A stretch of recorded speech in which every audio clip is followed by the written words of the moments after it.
Coming home. A new baby is like the beginning of all things. Wonder, hope, a dream of possibilities. Ida J. LaShawn.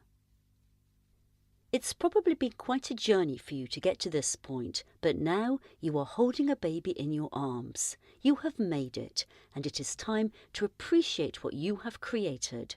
For most women, this has meant months of planning your finances, your accommodation and your work, preparing your body with all the right vitamins, healthy food, quitting smoking or drinking, practicing antenatal yoga, hypnobirth, some nappy changing skills on your friends' babies or your nieces and nephews, and patiently waiting to conceive and be pregnant for the whole 9 calendar months. Now that your baby is home, it has probably just dawned on you that your life will never be the same again. Nothing can prepare you enough for the next days, weeks, months and years to come. A new beginning and a new family life are ahead of you, which will require new knowledge and skills in parenting to prepare you for this exciting ride. Would you ever launch yourself into a new job at an executive level without any background knowledge and training? The answer probably is no. However, there is little comprehensive training available for the most important role in life, called parenting. What are we thinking? In this role, you hold the entire budget and make all the executive decisions. Your child's growth and development are a direct reflection of how you are performing. You don't need someone else like a boss to tell you off if anything goes wrong. You beat yourself up and torment yourself without end due to the strong bonds and emotions between you and your child. By now, as you are reading this book, I can assume that your baby probably has been checked and discharged by a paediatrician. You've had your midwife's visits in the first 10 days and your health visitor's visit between 10 to 14 days. Your baby has also had his vitamin K injection, a heel prick Guthrie test and a hearing test. His umbilical cord has dropped off, his jaundice is dissolving and the bloodshot in his eyes is dispersing. Home alone. Your in-laws, relatives, friends and neighbours and work colleagues have all visited you and your new baby. Your partner has taken his paternity leave and is back at work. Everything has settled down, hopefully to a peaceful quietness. You are home alone with your baby, just the two of you. Now it's time to bond and begin to live your lives like you envisaged and planned. Weeks 1 to 6. I won't reiterate all the important points that the health visitor will have made during her first visits to you about baby safety or the benefits of breastfeeding. Instead, I will focus on answering the 4 most common questions that parents have for this phase. What shall you do and when? 1. Baby is not gaining sufficient weight according to the growth chart. 2. Baby is not settling after a feed, causing tiredness, anxiety and frustration for both of you. 3.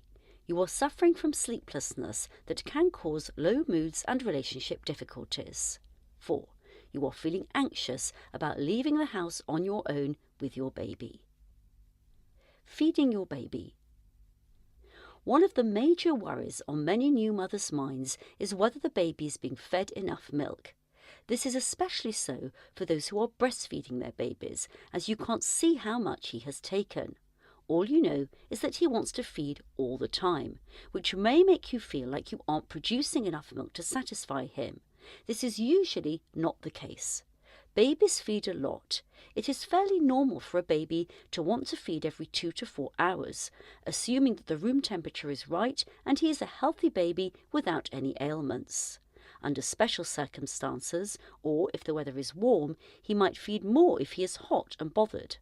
There isn't any justification for the baby to have water in the first 6 months before taking solids. Formula or breast milk is most adequate for him. Before you breastfeed, prepare yourself and your environment so that you can relax and focus on your baby. It may not be so easy if this is your 2nd or 3rd baby and you have other young children to attend to. If you have a toddler, one of the simple tips is to get everything ready for your toddler. Settle the toddler with a drink, a game, some books, toys and snacks, and if you are potty training them, have a potty to hand in case they need to use it. Get yourself into the mindset that you are producing milk that is the right amount for your baby's needs. Always make sure that you have eaten and drunk water yourself before breastfeeding, because it is hard for your body to produce milk when it is dehydrated. When you are breastfeeding, you must first ensure that your baby has a good latch by ensuring he takes a large mouthful of your breast, particularly the areola, and your breast is comfortable when he sucks. If you can hear your baby swallowing after 2 to 3 sucks, it means he is getting milk from his efforts. If the baby's latch is poor, you will feel pain and your baby will suffer from wind because of swallowing air through the gap. One mother really wants me to emphasize the importance of a good latch from day one and every time thereafter. She says that once the nipple is sore or broken down, it is very difficult to heal due to the frequency of the feeds. She was feeding 18 times a day with a newborn who was born with 2 teeth. She persevered with the support from professionals and later settled down to 10 feeds a day when the baby was a month old. The result is really worth it when you come through from the other end. Poor latch, such as only sucking the tip of the nipple, could flatten the milk ducts with a result like sucking a flat straw. If the latch is poor, you can sometimes see light-coloured pinch marks on the side of the nipple made by your baby gnawing on the nipple alone. Apart from poor latch, this can also be a result of tongue tie, which you will need to get professional help for. He will get tired and frustrated because very little milk is coming out of the flattened milk duct despite a lot of hard sucking. He may give up and fall asleep. Feeding by sucking is a new skill for your baby, which he has to learn fast. Remember, he hasn't done it before, so be patient with him and with yourself because this is a whole new experience for both of you. Offer him plenty of opportunities to practice finding the nipple, which is best done at home when you are most relaxed, with skin-to-skin contact, and when he is not so hungry. Stroke him gently to demonstrate encouragement and reassurance. If you are having difficulties, take advice from professionals and friends, and then think about what works for you, and once clear, just keep going. If your baby is putting on weight steadily, whatever you are doing is fine because it is working. Give yourself a high five if there is no one else around to pat you on the back. When your baby finishes his feed, which takes between 30 to 60 minutes for a newborn, he might want to stay on the breast and do little nibbling soothing sucks, which should be encouraged. Women sometimes mistake this phenomenon as indicating that they don't have enough milk. In fact, the more he sucks, the more signals are being sent to your brain to produce more milk. It's a demand-supply relationship. He is growing daily. By continuously sucking on the breast, even if it feels like he is using you as a human dummy after a feed, he is actually sending a request to your brain for more milk to be produced for the next feed. You will produce more milk as he gets bigger. When your baby has fed enough, he will come off the breast on his own and feel content. Try to offer him the second breast because the milk composition is different between the watery foremilk and the rich and creamy hind milk. He might just fancy some lighter milk to finish off his feed. It also gives your other breast a chance to be stimulated. It is always a good sign if your baby has lots of wet and pooey nappies in the early days to indicate that he is feeding sufficiently. Although scientists suggest that a newborn will need around 150 to 200 millilitres of milk per kilogram of weight in any 24-hour period during the first 6 months, it is not easy to guess how much your baby has taken in from the breasts. Some mothers express milk so that they can measure the quantity and then bottle feed the breast milk to their baby. In my opinion, this could jeopardize the baby's ability to breastfeed, as the sucking techniques needed for sucking a breast and sucking a bottle are so different. Sucking a bottle is possibly easier with less effort needed by your baby. If you feel the need to express, I would suggest doing this when breastfeeding is established, usually after a few weeks. If your breast is very sore, this is usually due to poor latching on. Get support from your health visitor who can offer or direct you to the right support you need.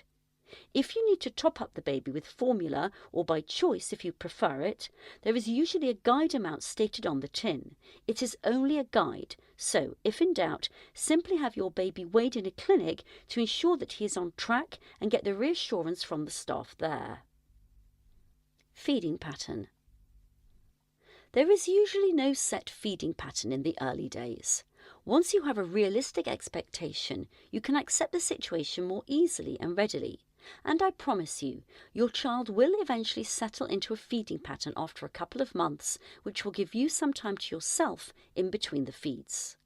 Make the most of this comparatively short phase in your child's life by developing a bond through skin-to-skin contact, enjoying your time together day and night, cluster feeding like mad on and off the breast non-stop for an hour or two, or dream feeding when he is half asleep without waking him up fully. Have a bite to eat by having cooked finger food around the house where it is easy to grab and catch a nap when you can. Before you know it, your child will be at that age when you can start training him into a routine that you want. Temperature control. Newborns grow fast, changing and developing on a daily basis. Their brain and many other organs in the body aren't fully functional at birth. One of the things that you have to help your newborn with is regulating his temperature by setting a correct room temperature at around 19 degrees Celsius and putting a vest and a baby grow on him and covering him with 2 layers of cotton cellular baby blanket. His hair follicles are not fully formed, so that he can get very warm and uncomfortable quickly and become thirsty as a result of being too warm and becoming dehydrated. When he is in the ultimate room temperature with the right amount of cover, he will want to feed only when he's hungry. It's equally dangerous for him to get too cold as well as too hot. In this modern day, when probably all homes with a new baby have central heating, overheating is a more common problem. Instead of buying all kinds of expensive gadgets to check his body temperature, you can simply check with your nice and warm hands. Put your warm hand on the back of his neck or on the skin of his chest or tummy. Ask yourself whether his body is a lot warmer than your hand.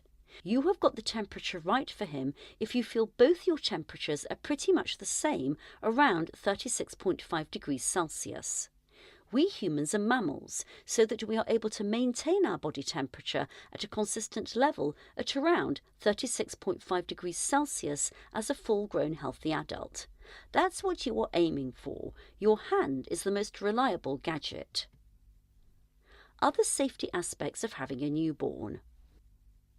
Apart from temperature control, you need to be aware of the harmful effect of secondary smoking and the increased risk of cot death with smokers in the household. Make sure that there is nobody smoking around the baby. There isn't a safe period for how long you should wait after smoking before picking up your baby, but certainly the longer the better. Some people try to wash their hands. One dad even told me that he has a shower after his cigarette, but it is in your lungs and in your breath. So, if you are serious about doing the best for your baby and giving up smoking, I would suggest getting help from your family doctor. The risk of co-sleeping has been controversial. Some research suggests that it is okay to do it if you are not tired. I always challenge that by asking which new parents are not tired. I have not come across one in 20 years. By all means, have as much skin-to-skin contact as possible in bed when you are fully awake. But remember, the minute you feel sleepy, put the baby down in a safe place like his cot before you catch a nap. You should always place your baby to sleep on his back and cover him with a blanket, when necessary depending on temperature, by loosely tucking the blanket under his armpits so that his arms are free. Babies tend to startle easily, and this will prevent him from struggling and pulling the blanket over his face, causing breathing difficulties. Some mothers still practice swaddling. This is a traditional practice that has now been shown to cause hip dislocation in cases where the baby is very tightly bound. I have also seen a risk of suffocation when babies kick their swaddling blanket loose so that it shifts all the way to the top near their mouth and nose. So, simply tuck the blanket or muslin sheet under your baby's armpits when used. Last but not least, all mothers with more than one child understand the importance of constant supervision. This applies to your family pets too. I mean constant supervision because accidents can occur in a split second. If you have to leave the room to do something else, take the toddler who needs supervision most because they can get into danger just by exploring the world around them. Gaining weight. You know that your baby is feeding well when he has regained his birth weight at around day 10 to 14. Occasionally, I see a baby who takes longer than 3 weeks to regain his birth weight.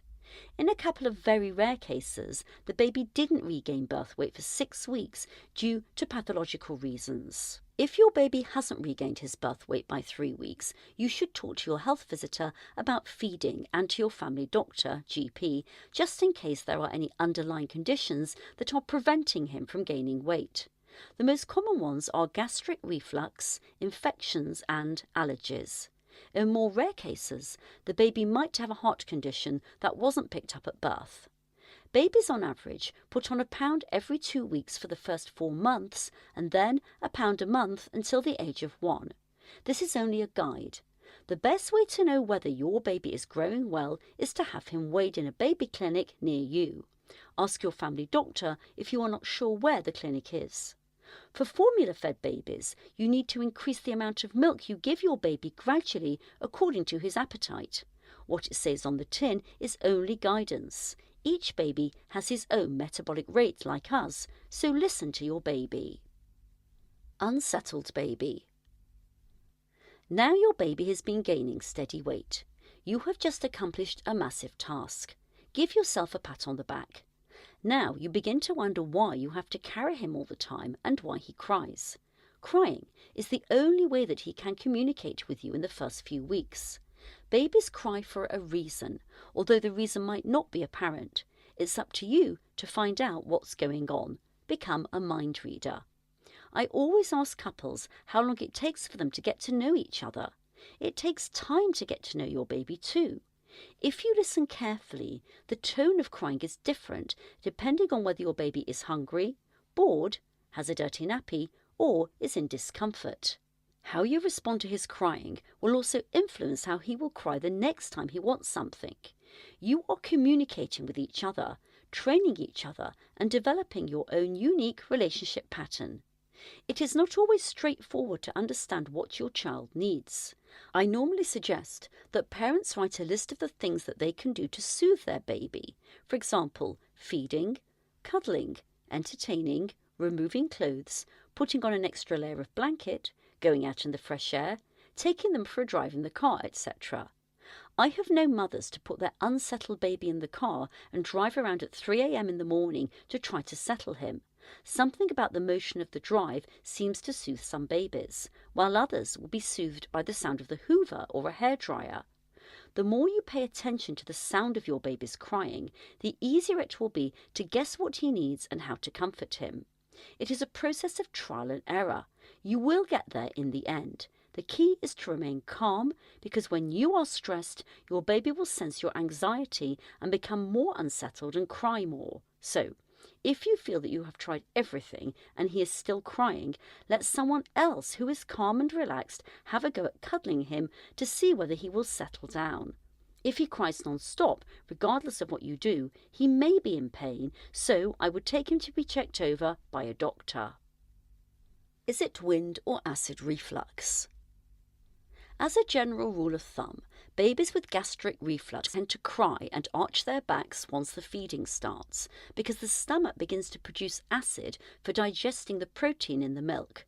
On the other hand, a windy baby tends to feel the discomfort after he has been fed, often making cycling motions with his legs like he is riding a bike. Another common reason why babies become unsettled is from overheating. I know it all too well, being from a Chinese background. In the Chinese culture, the baby is supposed to be wrapped up well even in the summer. My daughter developed pussy heat bumps all over her head due to overheating, as she was born in July and didn't need the amount of wrapping up I gave her. Most parents understand that they must keep the baby warm, otherwise they develop hypothermia. However, overheating is equally dangerous because your baby could develop a fever. The common causes of overheating are a high room temperature with too many layers covering the baby. So bear this in mind and use your warm hand to feel the skin on the back of his neck or his tummy to gauge his temperature. If he is so much warmer than your hand, strip off a couple of layers. I visited a baby in one of the hottest British summers. I saw that his mum had wrapped the baby in layers of blankets by swaddling the baby while the room temperature was 24 degrees Celsius. I suggested to her that this might be too much for the baby in such hot weather, since the baby was snacking often on the breast, which can be a sign of feeding for thirst. She was receptive to my advice and unwrapped the baby during my visit. However, the following day, I received an A&E notification to say that the baby had ended up in hospital overnight. They thought the baby, who had a spiking temperature, had a serious infection. All clinical investigations produced normal results. I wouldn't be surprised if the baby had heat stroke. There may be other reasons causing your baby to be unsettled. Please refer to Chapter 5. Baby blues or postnatal depression. During the early days of coming home with a new baby, parents normally experience tiredness due to interrupted sleep caused by frequent feeds and attendance to the baby's needs. For mothers, the fact that your hormone level is coming down can cause tearfulness in the early days. This is normally called the baby blues. Remember to eat as well. During my antenatal classes, women used to laugh when I told them to remember to eat after giving birth. They thought I was joking because they were eating a lot more frequently during their pregnancy. They only found out later after giving birth that they had been rushing around since 6 a.m. and when I visited them around lunchtime, they were yet to have eaten breakfast or even taken sips of water. So look after number 1. You need to be fit and healthy, as there is nobody else as well attuned to your baby's needs as you, his mother. When your needs are not met, your body won't sustain peak performance. So remember to eat and have healthy finger food or snacks available at all times. You will be amazed how you soon learn to do most things with one hand, for example, eating and drinking when you are feeding the baby and sleeping as soon as he goes down. You should also continue with a healthy, balanced diet, plus the multivitamins you are taking during pregnancy, especially if you are breastfeeding, because your baby gets his share through your breast milk. However, a new recommendation is that breastfed babies should be given a vitamin D supplement, regardless whether or not their mothers are taking vitamin D supplement. Babies who are formula fed or mix fed, a combination of breast milk and formula, who take at least 500 millilitres of formula in a 24-hour period, don't require a vitamin D supplement because they will get sufficient vitamin D from the formula. If this is your first baby, try to have a rest or a nap when your baby sleeps. After a good feed, he could sleep up to 5 hours at a stretch in any 24 hours. If you are not good at sleeping during the day, then you will need to follow the guidance on getting your baby into a routine sooner, which will be discussed in a later chapter. Make the most of whatever time you have the first time round. You won't be so lucky with your second child when you have a toddler running around in the house. Feeling anxious about going out with your baby on your own. Going out and getting fresh air is beneficial because babies love fresh air and they tend to settle well with motion. Even if you are at home, make sure the windows are slightly open as long as the baby is not in the draft. By taking in fresh air and sunlight, apart from getting the very much needed vitamin D production by the skin, the effect on the production of the sleep hormone melatonin in the body helps the baby establish a natural rhythm that can enhance his regular awake and sleep cycle so that he will be awake more during the day and sleep at night. It used to be okay for you to do things on the spur of the moment when you are on your own or with your partner who's happy to follow your style. However, a baby doesn't quite get it at the beginning and has a mind of his own. When he is hungry, he wants to be fed. When he doesn't get what he wants, he cries to make his wish known. When his nappy is dirty, he wants to be changed immediately, even if you are just about to walk out of the door. Now, it requires some organisational skills, even if you were not organised before. Plan ahead and give yourself plenty of time before you meet any friends, join any groups, or go to the clinic. This will help to reduce your stress levels and help you feel relaxed and more in control. I also suggest to mothers to ask their partners or parents to accompany them when they go out for the first few times. It is important that you learn to manage on your own, but it is reassuring to know that you have someone to call upon if you need to on your first ventures outside your home with your new baby. I have seen women manage to go out confidently after a couple of accompanied rounds. Ask for help. Asking for help may not come as naturally for some people. I also recommend getting as much help as you can. It is important to organise your visitors' visiting times and activities. Instead of letting well-wishing people do what they feel necessary, give them clear instructions about what you would like them to help you with. You will find that by doing so, everyone is happy, because they have the satisfaction of helping you, and you have the joy of getting the help when you need it. You simply need to communicate clearly. If you have time, you can also cook a batch of food to leave in the freezer, so that you can quickly defrost it, heat it up and eat it. There are also some good quality ready meals, which you can stock up on, so you can focus more on rest and feeding the baby. I have come across more community groups helping their families with newborns by having volunteers provide a meal for the family each day for the first 30 days after their baby's birth. Get all the support you need, because you can do with it now. You can always pay those people back in other ways in the future. That's what being part of a community is about.